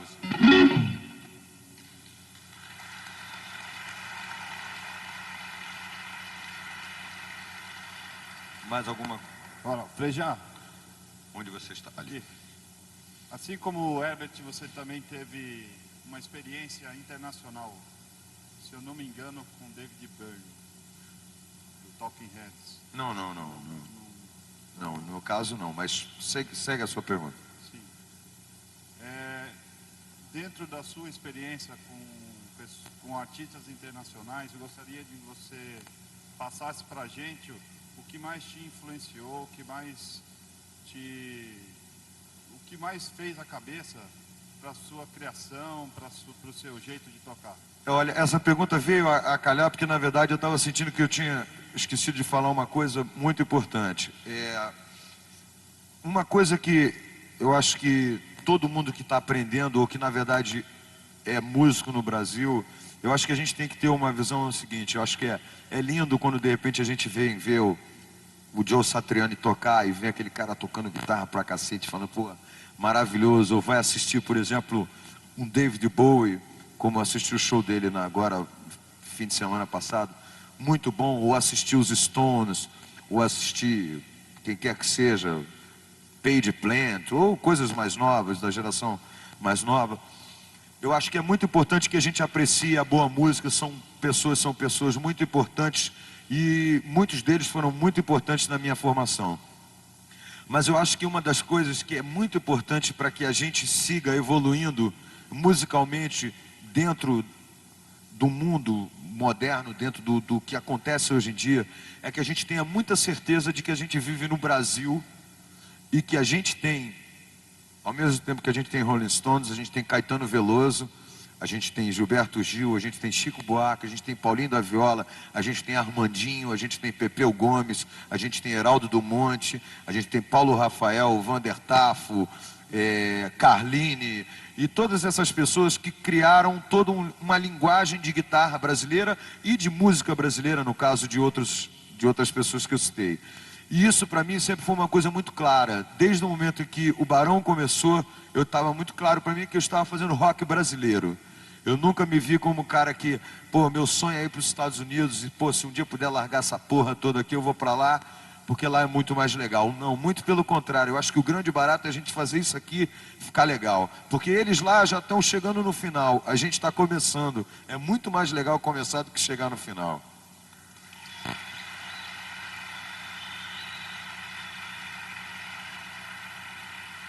Mais alguma pergunta?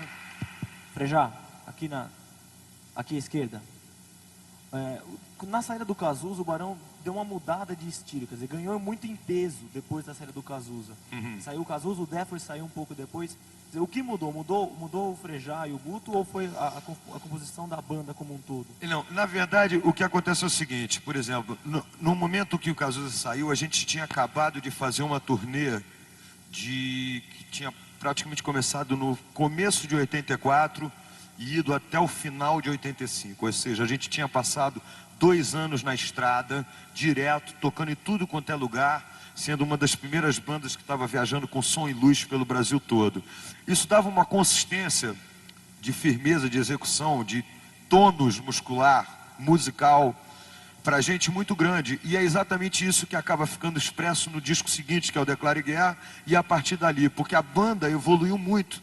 Nós éramos garotos, nós estávamos começando, e eu acho que a gente cresceu muito com uma experiência que, pô, se você pensar bem, poucos artistas excursionam durante 2 anos seguidos, né? E isso foi uma coisa que me deu muita firmeza para a gente, e uma das coisas que a gente percebia claramente, ou a gente teve certeza no momento que o Cazuza saiu, é que a banda tinha um potencial muito forte. A gente não podia deixar aquilo de lado, a gente não podia abandonar aquilo de uma hora para outra, simplesmente pelo fato dele ter saído, apesar de ser uma pessoa super importante por todo o talento que ele tinha. Então a gente se preocupou em exercitar ao máximo o que a gente tinha, de uma certa maneira, já sedimentado, que era um certo padrão de qualidade musical, tentando evoluir isso cada vez mais. Eu acho que a entrada do Peninha e do Fernando ajudou isso muito, e tentando, com o decorrer do tempo, achar uma personalidade de recado, de discurso, que não deixasse para trás tudo que a gente tinha feito parte, e que ao mesmo tempo não fosse uma coisa fraudulenta ou forjada, no sentido da gente não estar se expressando, simplesmente simulando uma continuação do que a gente tinha sido antes. Então acho que é um pouco por aí. Eu acho que realmente a mudança na parte musical é gritante. Agora, há pouco tempo a gente esteve remasterizando todos os discos, vai sair uma caixa comemorativa, e realmente a diferença do maior abandonado, porque na época o Declare Guerra não estava ainda lá, eu não pude ouvir ele agora, mas o último disco era o Maior Abandonado, e o primeiro depois era o Rock em Geral, que é 87, quer dizer, eram 3 anos de distância, e era uma coisa assim, radical, nem parecia praticamente que era a mesma banda, no sentido da eficiência musical dos componentes, e eram os mesmos componentes. Sim. Peraí, ele vai levar o microfone. Como foi a experiência, vocês tocando com Angra no Rio, de ser totalmente um estilo diferente? Olha, eu acho o seguinte, durante todo esse caminho que a gente passou aí durante esses 16 anos, a gente aprendeu a respeitar e a compartilhar o palco com várias pessoas de várias tendências diferentes. Então, eu acho que é muito legal quando você pode estar do lado de um palco, no palco, dividindo um palco com um outro artista que muitas vezes, a princípio, em termos de conceito, não tem muito a ver com você, e de repente você consegue ter o teu público sendo respeitoso com ele, e o público dele sendo respeitoso, e de uma certa maneira, em alguns momentos, você pode até conseguir cruzar esses públicos. E eu acho que isso é muito saudável. Eu acho que jamais seria uma pessoa que teria uma postura, com esses caras eu não toco. Toco com qualquer um. O Barão não tem esse tipo de coisa. Não, no palco com aquele cara eu não subo. Não, eu vou dividir, não sei o quê. Eu acho que, por exemplo, a gente pode evitar, se a gente percebe que a plateia do outro artista seria hostil em relação a gente. Nesse sentido, a gente se preservaria. Mas no fato de repente, chegar e não querer dividir um palco, simplesmente porque a gente acha que o outro trabalho é muito diferente do nosso, jamais. Seria uma postura extremamente preconceituosa e fascista, não é a cara do Barão.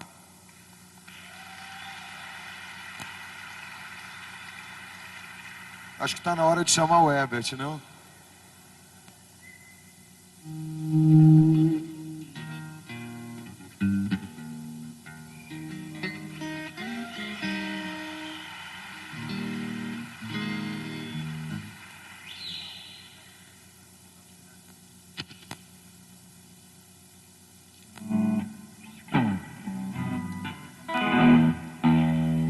Os dois vão levar um sonzinho agora, e depois vocês fiquem à vontade. O professor Wanderson Bersani e Marco Ângelo vão ficar com os microfones para as perguntas. Vocês fiquem à vontade. Falou.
isso de propósito que eu sempre quis solar essa música, então eu joguei o Frejá no chão agora.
Preciso apagar a luz, eu fecho os olhos e tudo vem num caleidoscópio sem lógica.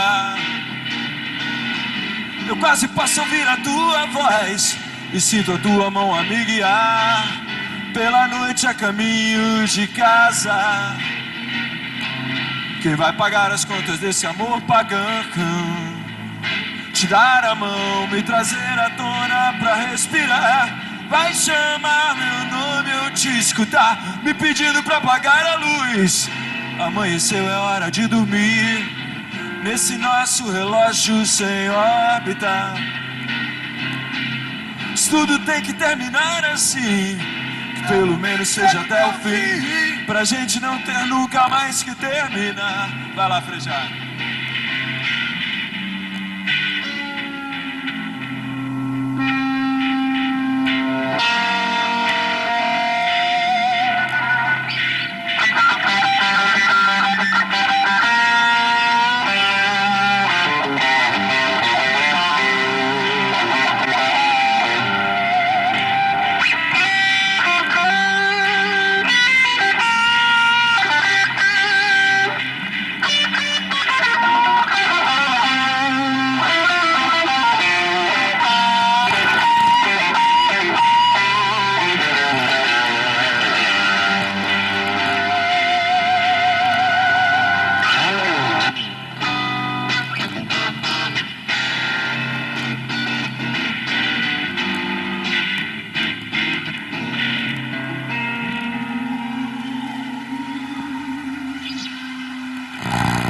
Eu sabia pedir essa.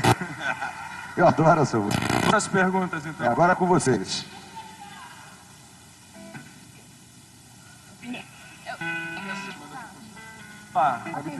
Aqui. Na verdade, eu queria dizer um negócio. Aqui à sua esquerda, Herbert. Aqui. Desculpa. Tinha um cara com o microfone aí. Não, tudo bem, é emoção mesmo, é emoção. Eu queria dizer que existem oportunidades únicas e, na verdade, o que eu queria fazer, eu queria pedir um autógrafo de você e do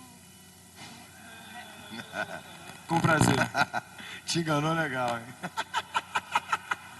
Aqui. Quem eu queria perguntar para os dois. Eu queria saber como foi o começo da música para vocês. Onde é que você está? Lá? É. Como foi o começo da música para vocês? O começo da música, você diz o que? Profissionalmente ou a música na vida da gente? Em si, na vida, sim.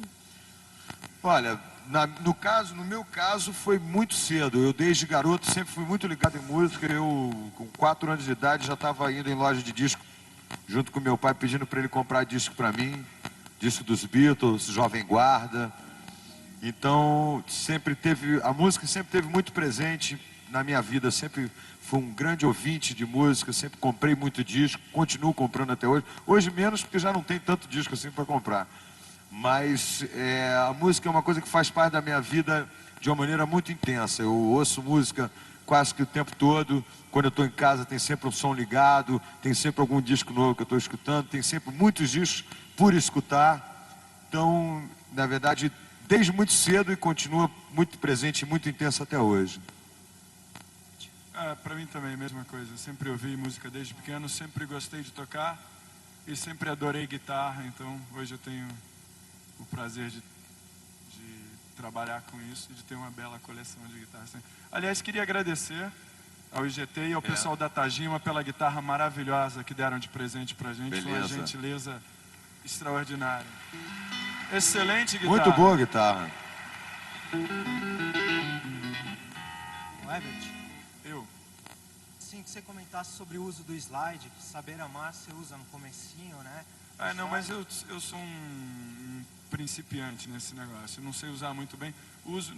Eu sei que os bons guitarristas de slide usam várias afinações diferentes e tal. Eu não tenho muito conhecimento nesse sentido. Então eu toco mais ou menos como se eu estivesse tocando normal. Levanto um pouco as cordas da guitarra para ficar um pouco mais fluido, mas não é uma coisa com a qual eu tenha muita intimidade ainda. Gostaria de ter tempo de praticar mais. Mas no momento eu estou mais envolvido em afinações diferentes, especialmente em tocar violão, porque a gente tem um projeto paralelo de fazer alguns shows. Eventualmente a gente até vai fazer alguma coisa em São Paulo esse ano, com algumas coisas mais acústicas e tal.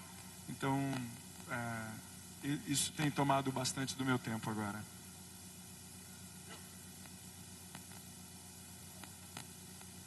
Passa o microfone para ele, que a gente às vezes não escuta a pergunta toda. Oi. Aproveitando que vocês estão tocando juntos, eu queria saber se existe alguma dica preciosa no que diz respeito à improvisação. No que diz respeito à improvisação, olha, dica é difícil. Particularmente foi uma das coisas mais difíceis para eu conseguir entender quando eu estava aprendendo a tocar. Era quando, na verdade, o significado da palavra improvisação. Porque de repente eu ouvia um solo, achava aquilo maravilhoso e não conseguia imaginar muito como é que seria para chegar àquele ponto. Ao mesmo tempo, eu já tinha lido uma vez uma entrevista do John McLaughlin, que ele dizia que para ele o momento mais precioso musicalmente para ele era o momento em que ele simplesmente achava que não estava sabendo de nada enquanto ele estava tocando, que ele sentia uma ausência completa. E nesse momento ele achava que era o momento mais inspirado de improvisação. Talvez por ele ser uma pessoa que tinha um conhecimento técnico tão grande que ele tinha que se despedir de tudo para poder realmente se sentir livre para improvisar. Eu, particularmente, depois de absorver todas essas coisas, já tive momentos em que eu estava tocando e que, no momento em que eu estava fazendo um solo, e eu dava uma nota e eu com certeza ouvia a seguinte, e aí a seguinte, e aí a seguinte, e a seguinte, e quando terminava o solo eu falava, puta que pariu, que solo do caralho. Eu acho que deve ser isso. Som. Acontece muito de vez em quando, mas... Queria fazer uma pergunta pro Herbert. Aqui desse lado, do lado esquerdo aqui, ó, por favor. Aqui, ó. A influência do Tom Zé na sua música. Bom, eu acredito como qualquer pessoa que tem um cérebro entre as orelhas, sou um grande admirador da geração tropicalista e do que foi feito no Brasil, que, guardadas, é claro, as devidas proporções pela grandeza do trabalho deles, é um pouco a mão inversa do que a gente fez. Eles partiram da música brasileira para incorporar a tecnologia e as influências estrangeiras. A gente fez um pouco ao contrário, e hoje em dia as bandas brasileiras estão se aproximando mais e mais e mais da música brasileira. E entre os tropicalistas, sem dúvida, eu acho, particularmente, que Tom Zé é uma espécie de síntese entre os lados mais desafiadores do Gil e do Caetano. O Gil é um cara cuja riqueza musical é tão opulenta e tão evidente, e o Caetano, o domínio do verbo e o jogo com as palavras e tal. E o Tom Zé, embora não tenha o reconhecimento comercial, digamos assim, ou popular dos outros dois, para mim sintetiza o melhor lado dos dois de uma maneira bastante sólida, bastante clara. A gente tem muita admiração por ele, desenvolveu uma amizade com ele, chegamos a compor uma canção juntos para o Severino, da qual eu me orgulho muito, porque eu sou realmente fã dele. Ele é 10 mesmo. Alô? Alô? Por favor, uma pequena pergunta para os dois. Quero saber se é a primeira vez que vocês estão fazendo um workshop aqui e qual a sensação, está sendo legal? qual que é o barato? Dá um pouco de medo, é. Foi feito com carinho, então não doeu.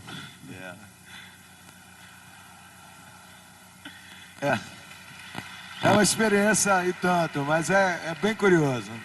Ainda mais tendo o prazer de estar com essa grande figura aqui do meu lado, tudo fica mais fácil. Professor Frejá, para mim é muito bom que toda vez que eu encontro Frejá, todas aquelas dúvidas que eu tenho sobre captadores de violão, multi-efeito, pré-amplificador, essas coisas técnicas, que ele lê, sabe tudo, telefona para a fábrica, não sei o que, eu não sei de nada, vou ligando tudo de qualquer jeito. Hoje no avião ele querendo dormir, eu falei, já, me explica aí.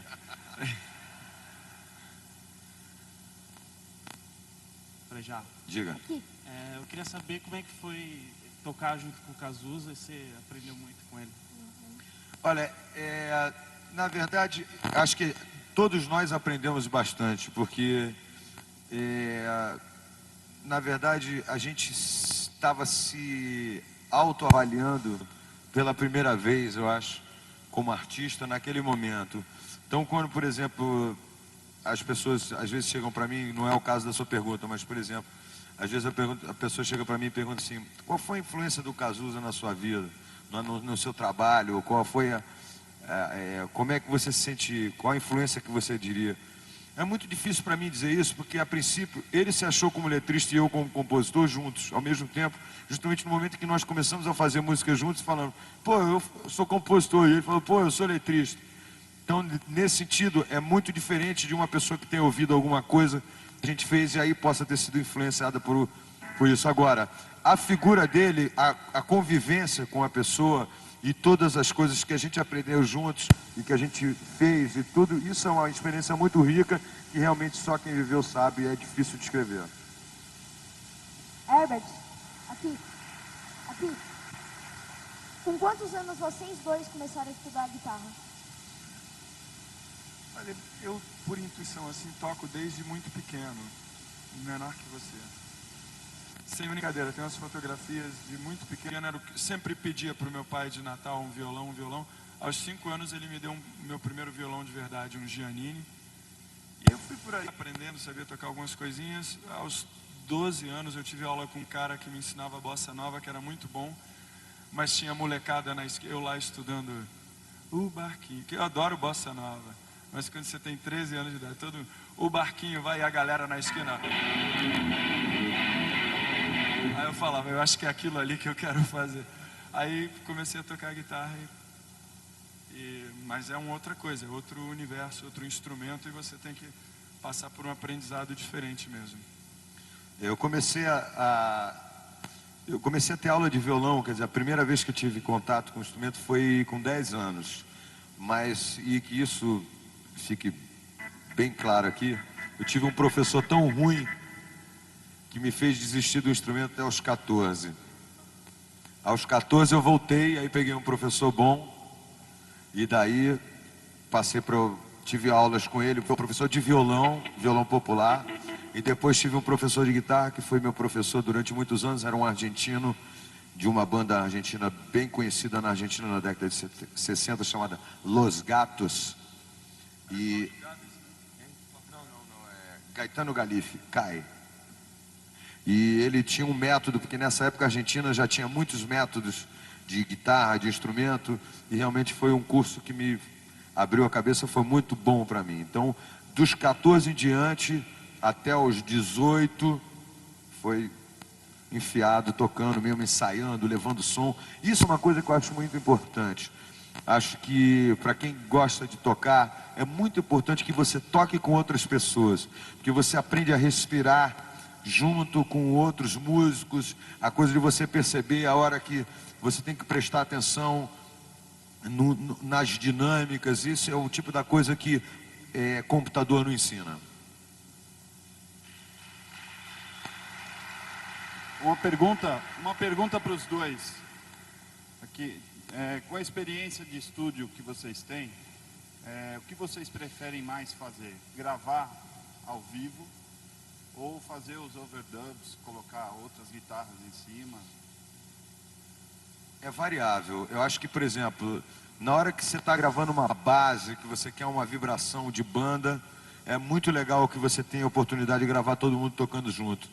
Mas eu acho que os playbacks te permitem acrescentar ideias novas, outras combinações e muitas vezes refazer certos detalhes que não ficaram tão espontâneos mesmo, talvez seja a palavra certa, tão naturais é a palavra certa, na execução e que você pode fazer depois com mais tempo e pensar.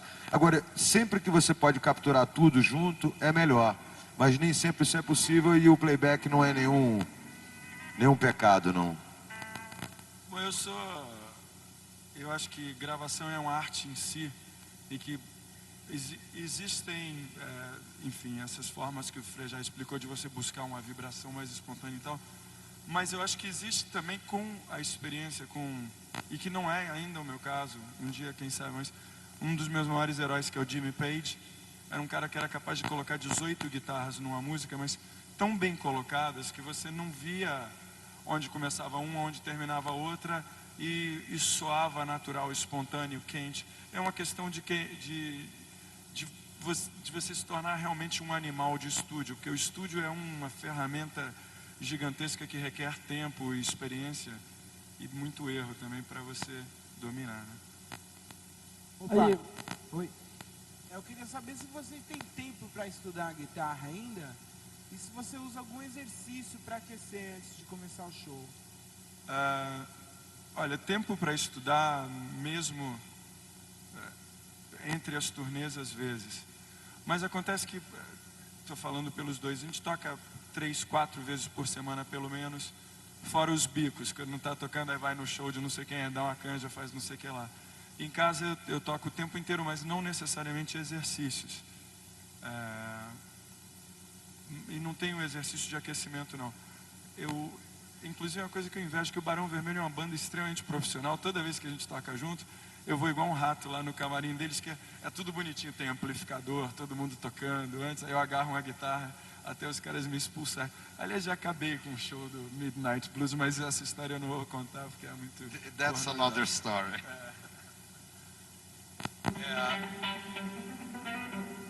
Fala. Eu normalmente tenho um exercício de aquecimento, sim. Normalmente eu gosto de, antes do show, dar uma esquentada, porque às vezes durante a semana, quer dizer, a primeira pergunta era se a gente tem tempo para estudar. Eu não tenho tempo para estudar, infelizmente. Gostaria muito, porque tenho muito material de estudo em casa, mas não tenho. Espero que um dia eu tenha para poder olhar tudo aquilo que eu tenho lá. Mas tem alguns exercícios de aquecimento que eu faço que eu acho que são bons, porque são, na verdade, exercícios principalmente para a musculatura dos dedos, né? Que são exercícios assim, você...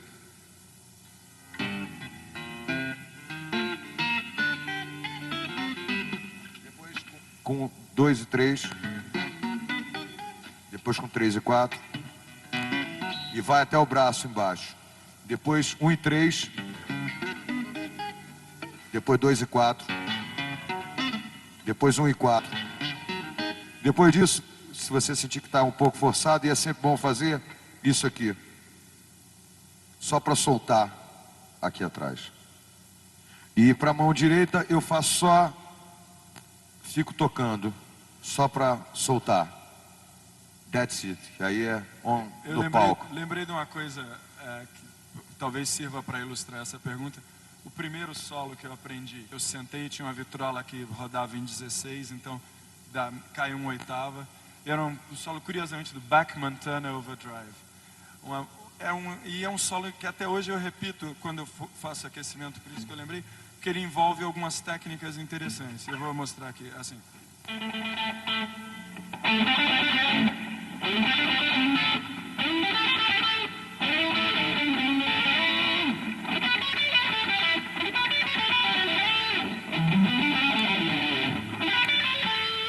Era uma música que...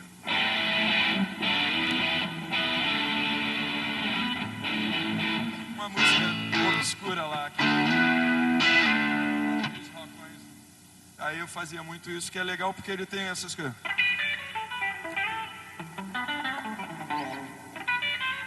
Sabe, que são detalhezinhos bacanas de exercitar. E tem um outro que eu, às vezes, quando já tem tempo suficiente no camarim para fazer, que é na verdade é uma frase de uma segunda parte de uma música do disco instrumental do Pepeu, que tem uma digitação que eu acho bem interessante, que é essa aqui, ó.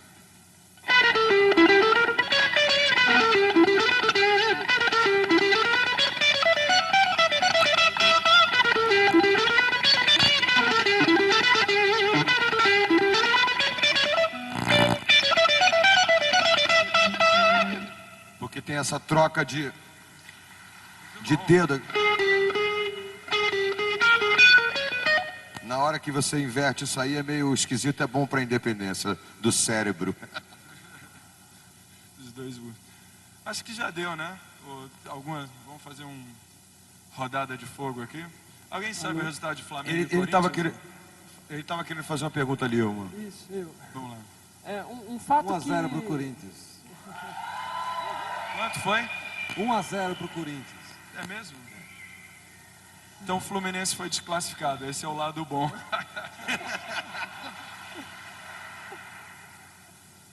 Vamos lá. Um dos fatos que pra mim, me marcou muito musicalmente foi o Rock in Rio 1, que em 85 era a época que eu estava crescendo pra música, que vamos dizer, que eu entrei na música.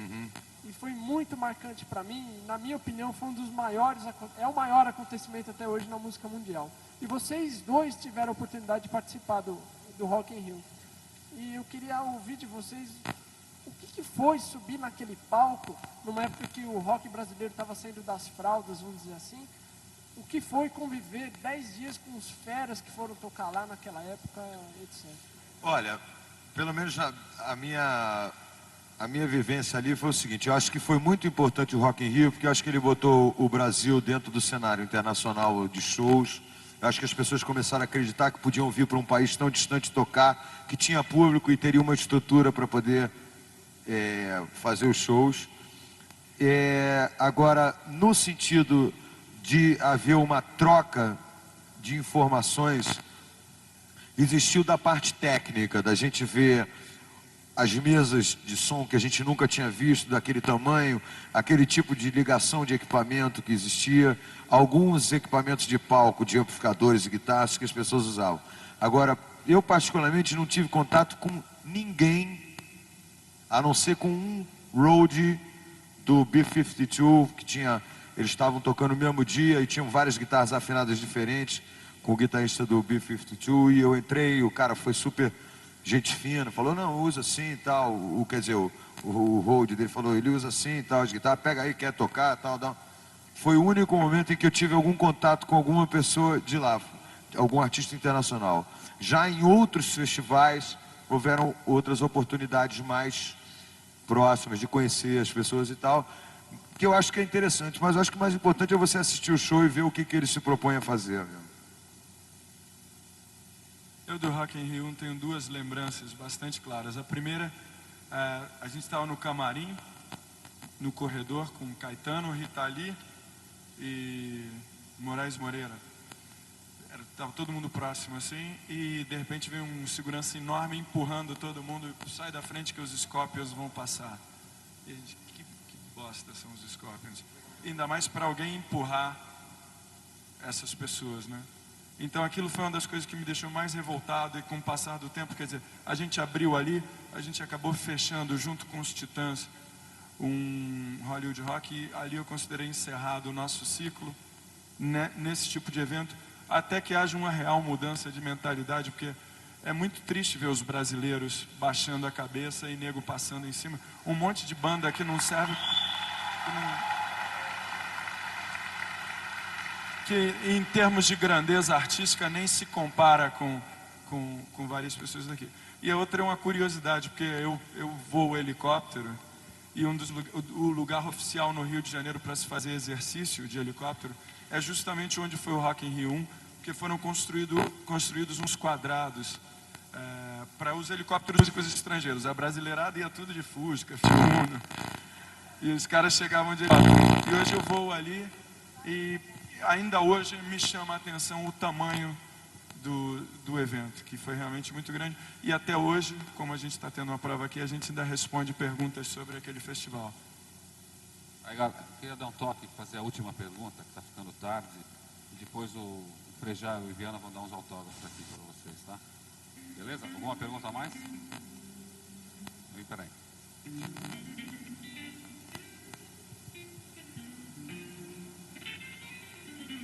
Queria fazer uma pergunta para os dois. Faça.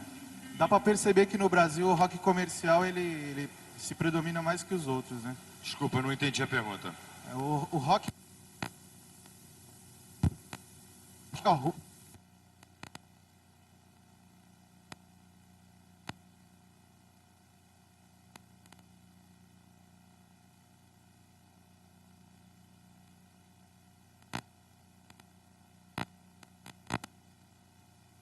Que tinha público e teria uma estrutura para poder fazer os shows. Agora, no sentido de haver uma troca de informações, existiu da parte técnica, da gente ver as mesas de som que a gente nunca tinha visto, daquele tamanho, aquele tipo de ligação de equipamento que existia, alguns equipamentos de palco, de amplificadores e guitarras que as pessoas usavam. Agora, eu particularmente não tive contato com ninguém, a não ser com um roadie do B-52, que tinha, eles estavam tocando no mesmo dia e tinham várias guitarras afinadas diferentes, com o guitarrista do B-52, e eu entrei, o cara foi super gente fina, falou, não, usa assim e tal, quer dizer, o roadie dele falou, ele usa assim e tal, as guitarras, pega aí, quer tocar e tal, tal. Foi o único momento em que eu tive algum contato com alguma pessoa de lá, algum artista internacional. Já em outros festivais, houveram outras oportunidades mais próximas de conhecer as pessoas e tal, que eu acho que é interessante, mas eu acho que o mais importante é você assistir o show e ver o que ele se propõe a fazer. Eu do Rock in Rio tenho duas lembranças bastante claras. A primeira, a gente estava no camarim, no corredor, com Caetano, Rita Lee e Moraes Moreira. Tá todo mundo próximo assim, e de repente vem um segurança enorme empurrando todo mundo, sai da frente que os Scorpions vão passar. E a gente, que bosta são os Scorpions. Ainda mais para alguém empurrar essas pessoas, né?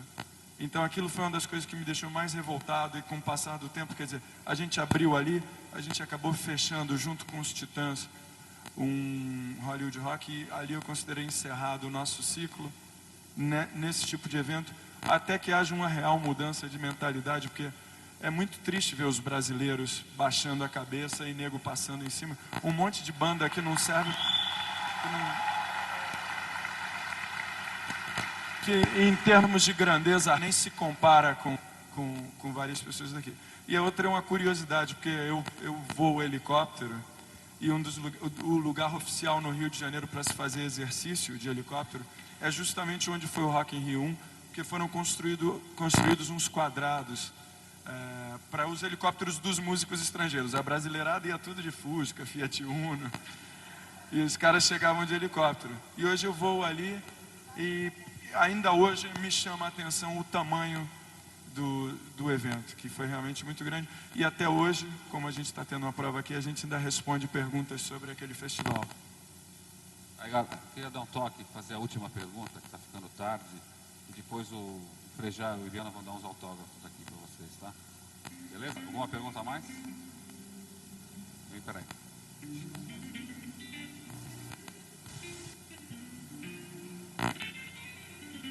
Queria fazer uma pergunta para os dois. Faça. Dá para perceber que no Brasil o rock comercial ele se predomina mais que os outros, né? Desculpa, eu não entendi a pergunta.